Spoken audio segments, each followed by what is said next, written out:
जय हिंद बच्चों। आज हम सब सूफी सिलसिला के प्रमुख संतों के बारे में चर्चा करेंगे। जैसा कि हमने कल सूफीवाद क्या है, सूफी संत कौन थे, इसका उदय कब कैसे हुआ, उदय के क्या कारण थे, इन सारे बातों पर हमने चर्चा किया था। हमने यह भी बताया था ये जो सूफी संत थे दो प्रकार के थे, एक भ्रमणशील थे और एक अस्थायी रूप से निवास करते थे। हमने कहा था जो भ्रमणशील थे उसे मुस्फरीन कहा जाता है, जो अस्थायी रूप से अपने खानकाह में निवास करते थे उन्हें मुकीम कहा जाता था। ये जो सूफी संत थे 12 अलग अलग समूहों में बटे थे। उन 12 समूहों को सिलसिला कहा जाता है। हालांकि अबुल फजल ने अपनी पुस्तक आईन ए अकबरी में लिखा है कि सूफी सिलसिला 14 भागों में बटी थी।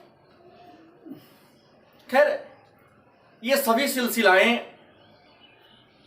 भारत में नहीं थी, विश्व के अलग अलग देशों में फैली हुई थी। अपने भारत में सूफियों की केवल 4 सिलसिला ही आई और अस्थायी रूप से उसके कुछ संत भारत में रहकर अपनी विचारधारा को लोगों में पहुंचाने का काम किया। तो आज हम सब उसी चारों सिलसिला के बारे में चर्चा करेंगे। इसमें सबसे पहले हम चर्चा करेंगे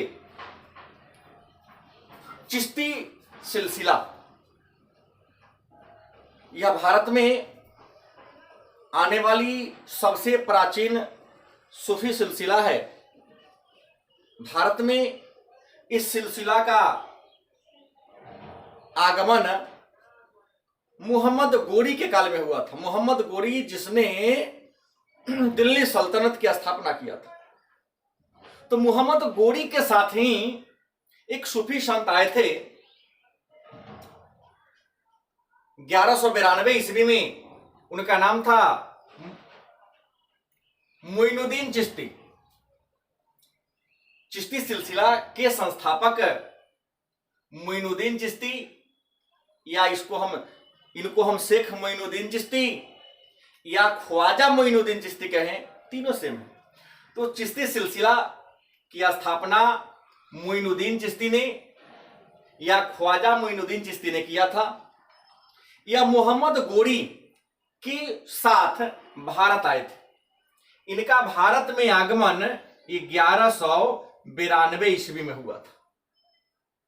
इनकी दरगाह अजमेर में, अजमेर राजस्थान में है, और दरगाह उस स्थान को कहते हैं जहां सूफी संतों के मर जाने के बाद उन्हें दफनाया जाता है। मतलब सूफी संतों के कब्र को दरगाह कहते हैं।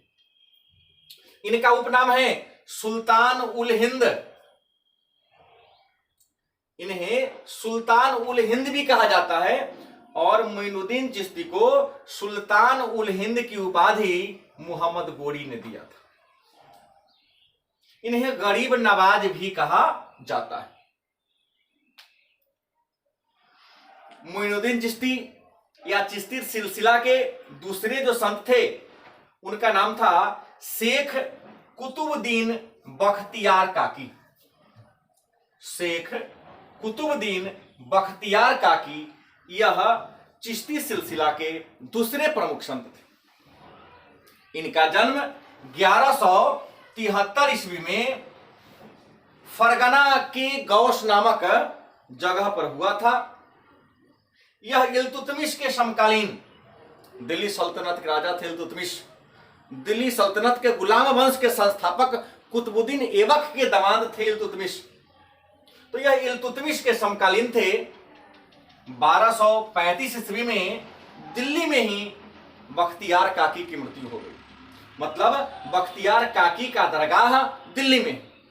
और इन्हीं के नाम पर, मतलब शेख कुतुबुद्दीन बख्तियार काकी के नाम पर ही उनके सम्मान में गुलाम वंश के संस्थापक कुतुबुद्दीन ऐबक ने कुतुब मीनार की नींव रखी।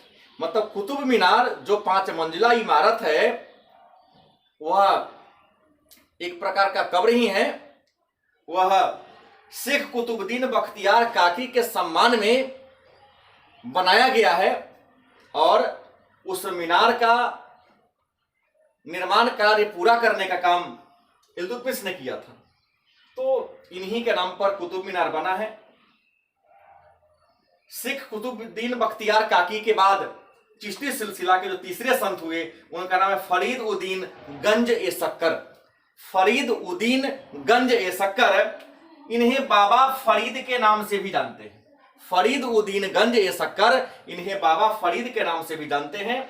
इनका जन्म 1175 ईस्वी में मुल्तान में हुआ था। इन्होंने 3 शादियां किया था। इनकी जो सबसे छोटी पत्नी थी वह दिल्ली के राजा बलबन की बेटी थी, जिनका नाम था हुजैरा। इस सिलसिला के जो चौथे संत थे उनका नाम था निजामुद्दीन औलिया। निजामुद्दीन औलिया चिश्ती सिलसिला के चौथे लेकिन सबसे प्रमुख संत थे।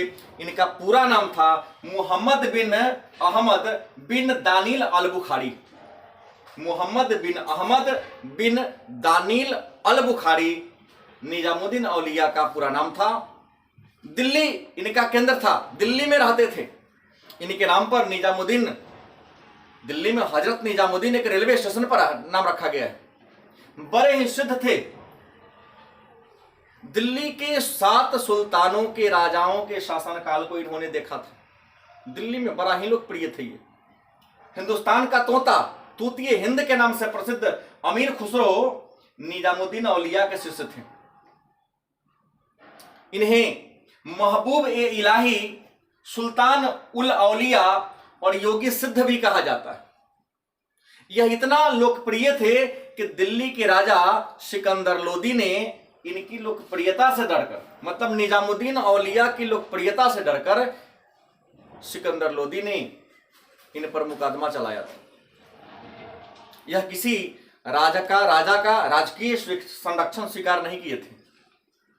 एक बार के इनके बारे में छोटी सी कहानी है कि सिकंदर लोदी अपने बंगाल अभियान पर जा रहे थे।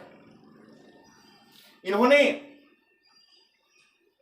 अपने एक शिष्य को उनके दरबार में भेजा और कहा कि सुल्तान औलिया साहब का एक आग्रह है कि आप बंगाल अभियान पर ना जाए, क्योंकि दिल्ली से आप निकलेंगे तो दोबारा दिल्ली वापस लौट के नहीं आएंगे। कहा जाता है वह जिद्दी किस्म के लोग थे। इनके कहने के बावजूद भी अभियान पर निकल गए। और आपको बता दें, बंगाल अभियान पर गयासुद्दीन तुगलक तो निकल गए, वहां से युद्ध में जीत भी गए। जीत कर वापस आ रहे थे तो गयासुद्दीन तुगलक ने निजामुद्दीन औलिया को खबर भिजवाई कि हम तो युद्ध में जीत कर आ रहे हैं, आप दिल्ली खाली कर दो, क्योंकि हम दिल्ली में पहुंचेंगे तो आपकी हत्या कर देंगे और हम नहीं चाहते हैं कि हमारे तलवार किसी सूफी की हत्या करे। इन्होंने उत्तर दिया था उनके संवादवाहक को कि जाओ बोल देना हनोज दिल्ली दूरस्थ, दिल्ली अभी दूर है, वह दिल्ली आ रहे हैं, दिल्ली में प्रवेश नहीं किया।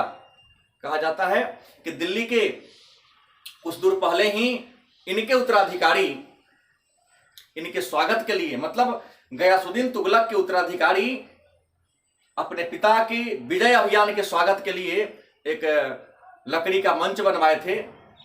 उसी में वह विश्राम कर रहे थे। एक षड्यंत्र का शिकार हो गए और समयाना उस मंच पर गिर गया, मंच टूट गया, उसी में दबकर वो मर गए। मतलब इतने प्रसिद्ध थे कि भविष्य के बारे में, भविष्य में घटने वाली घटनाओं के बारे में भी इनको ज्ञान था।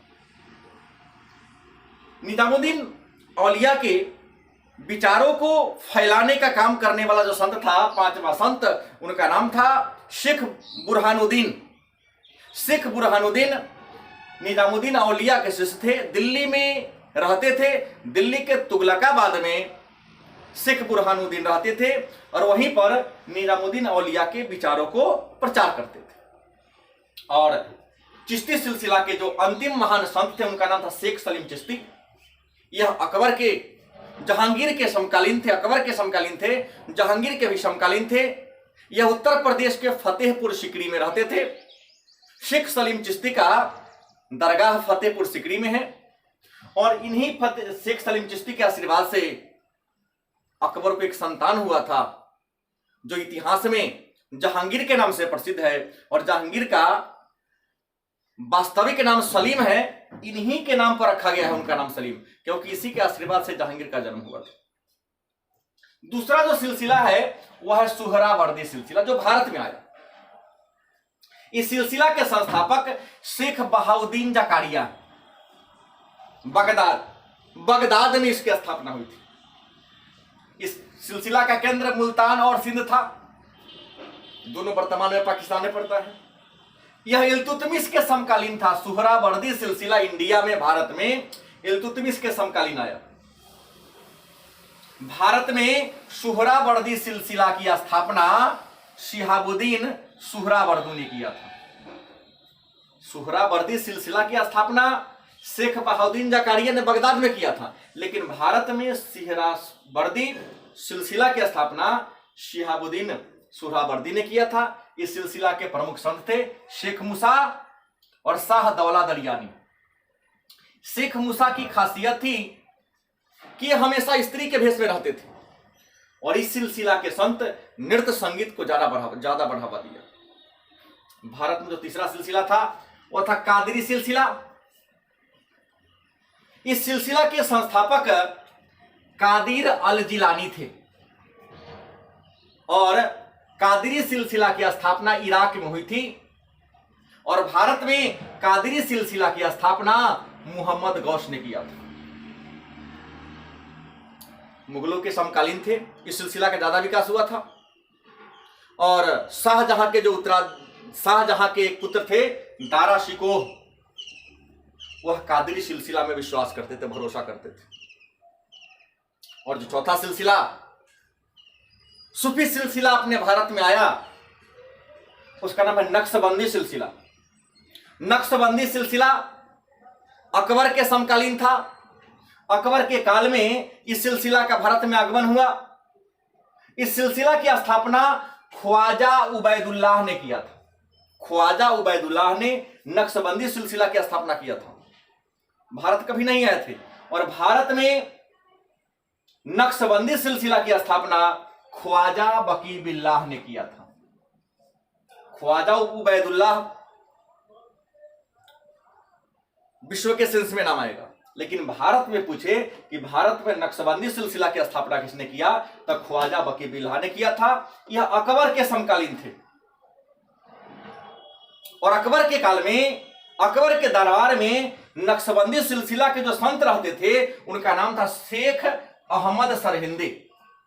इस सिलसिला का उद्देश्य था इस्लाम धर्म की, मुसलमान धर्म की जो प्रतिष्ठा खो गई थी, समाप्त हो गई थी, उस प्रतिष्ठा को वापस लाना। और यह सिलसिला पूर्णतः इस्लाम धर्म के कट्टरता को स्वीकार करते थे, इसलिए यह सिलसिला संगीत का विरोधी था। धन्यवाद। आगे की पढ़ाई के लिए हमसे जुड़े रहें। धन्यवाद।